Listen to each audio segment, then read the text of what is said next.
क्या है एवरीवन, आज है मेरे साथ गुरसिमर सिंह। तो इसने स्नैप का एग्जाम फोड़ा है। अब मेरा जो इससे क्वेश्चन है वो कैट से रिलेटेड है कि इसने जब कैट 2023 लिखा था ना, तो इसका जो स्कोर था वो 98.38। अब जब किसी का 98.38 परसेंटाइल आ जाता है ना, तो उसको लगता है यार मेरे को तो सारी चीज़ें आती हैं। फिर कैट 24 में इसका है 99.72।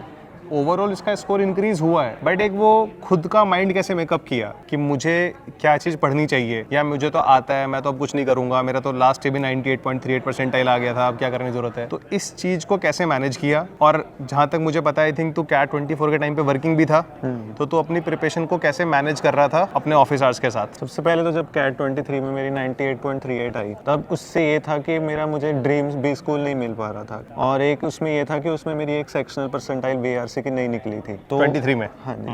तो उसमें मेरी वीआरसी में तब 60 परसेंटाइल आई थी बस, तो इसकी वजह से मेरा ओवरऑल स्कोर भी डिप कर गया था। फिर मैंने ये सोचा कि अगर मुझे मेरा ड्रीम बी स्कूल नहीं मिल रहा है, और क्या मैं साथ साथ वर्केक्स के पॉइंट्स भी ले लूँ और साथ में एक और अटैम्प्ट दे दूँ, क्योंकि तब मैं फ्रेशर ही था। बिल्कुल। तो फिर मैंने एक ये सोच लिया मन में कि अगली बार मुझे कैसे भी करके 99.7 से ऊपर जाने ही जाना है, तभी मुझे अच्छे बी स्कूल से कॉल आएगी। बिल्कुल। फिर सबसे पहले मैंने वीआरसी पे ही जोर दिया, क्योंकि वही मेरा वीकर सेक्शन था। तो फिर मैंने वीआरसी के लिए टारगेट सेट करने शुरू कर दिया, और टारगेट सेट करना बहुत ज़रूरी होता है, क्योंकि वीकली या डेली या मंथली कैसे? मैंने डेली सेट करे थे। डेली का ये था कि मुझे 4 आरसी करनी है जैसे मर्जी, क्योंकि जितनी मैं आरसी करता रहूँगा मुझे पता लगता है कि ऑप्शंस की कैसे ऑप्शंस फ्रेम होते हैं, कौन से ट्रिक्स होती हैं।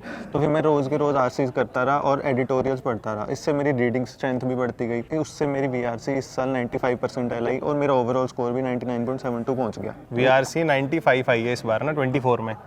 और वर्केक्स का ये था कि जैसे मेरे जो वर्किंग आवर्स होते थे, मुझे दिन के 4 घंटे अपनी स्टडी के लिए निकालने हैं। ठीक है। 4 घंटे में ये था कि मैं 2 घंटे वीआरसी को देता था, कभी कभी क्या करता था 2 घंटे कोई क्वांट्स या एलआरडी को, क्योंकि मैं वीआरसी रोज करता था क्योंकि वो मेरा वीक सेक्शन था, और दोनों क्वांट्स और एलआरडी मुझे आते थे, तो मैं उनको ऑल्टरनेट डेज कर लेता था, लाइक एक दिन क्वांट्स एक दिन एक एलआर, एक दिन क्वांट्स एक दिन एलआर। तो इससे क्या था कि वीआरसी मेरा रोज होता गया, क्वांट्स और एलआरडी मेरे अल्टरनेट डेज पे होता गया, और दिन के मैं 4 घंटे निकाल लेता था। बट ये था कि बीच में कभी ब्रेक नहीं आने देनी, क्योंकि जब आपके प्रिपरेशन में ब्रेक आ जाएगी तो फिर आप रीसेट हो जाओगे एक बारी फिर से, तो फिर आपको फिर से थोड़ा धक्का लगाना पड़ेगा गाड़ी को। अब बहुत सारे लोग ऐसा करते हैं कि वो 2-3 दिन के लिए कहीं गायब हो जाएंगे, कहीं वेकेशन पे चले जाएंगे, फिर वो वेकेशन 2-3 दिन का होता है, लेकिन उसके बाद के 2-3 दिन भी और बेकार ही चले जाते वो हैं, हैंगओवर में निकल जाता है। आई होप आप लोगों को गुरसिमर ने जो चीज़ें बताई हैं वो समझ में आई होंगी। ठीक है, तो मिलते हैं फिर हम नेक्स्ट अचीवर्स के साथ।